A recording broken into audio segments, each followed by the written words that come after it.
Hey guys, how you doing? Dave here. Welcome back to Cook and Share. The holidays are fast around the corner. I decided to do this gorgeous cut of meat, a prime rib. It doesn't have to be the holidays. It's tender, it's juicy, just incredibly delicious. You're going to love it. So let me walk you through it.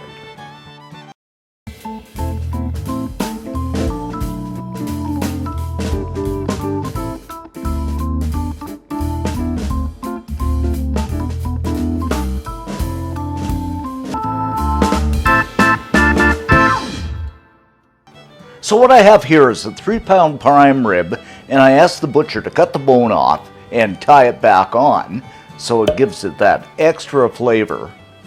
It's a fairly pricey cut of meat, but you know, it's the holidays, so let's go for it. So let's move on to our rub, and what I've got here are 3 cloves of garlic chopped, but not too finely, a teaspoon of salt, a teaspoon of pepper, and a teaspoon of rosemary. Now you can add your own flavors to this, but this is what I like. And some olive oil. I'm just going to kind of eyeball this.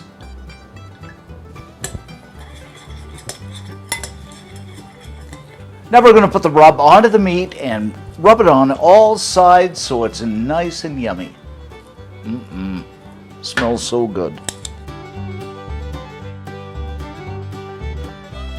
So I've gone ahead and slipped this back onto the rack, bone side down.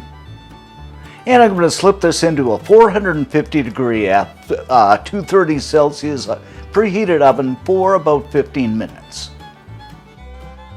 After about 15 minutes, I'm going to reduce the heat to 325 degree Fahrenheit, and that's about 160 Celsius, and leave it about 45 to 50 minutes. That's about 15 minutes, 70 minutes per pound. After 45 to 50 minutes, look how gorgeous this is, guys. So I'm just going to cover this up with some aluminum foil and let it rest for about 30 minutes. After about 30 minutes, it's time to carve our prime rib. Doesn't this look good? You might want to remove the string first. I'm going to remove the bone from the bottom. Doesn't that look delicious? Wow. And we're going to carve into this. I'm going to do it about 1/4 of an inch thick. Let's see here what we got.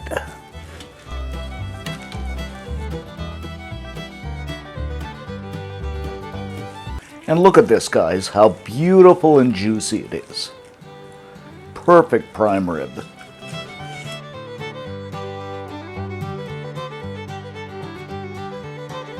And there you have it, guys, our prime rib roast beef, absolutely delicious.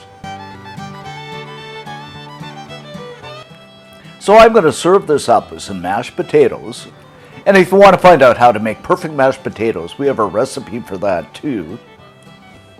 I'll put the link below. And our gorgeous prime rib. Of course, roast beef wouldn't be roast beef without some horseradish. And this is actually a horseradish mustard. Some beef gravy over the top, and you're good to go.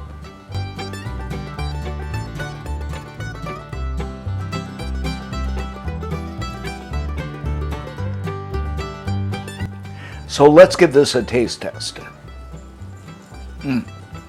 So tender.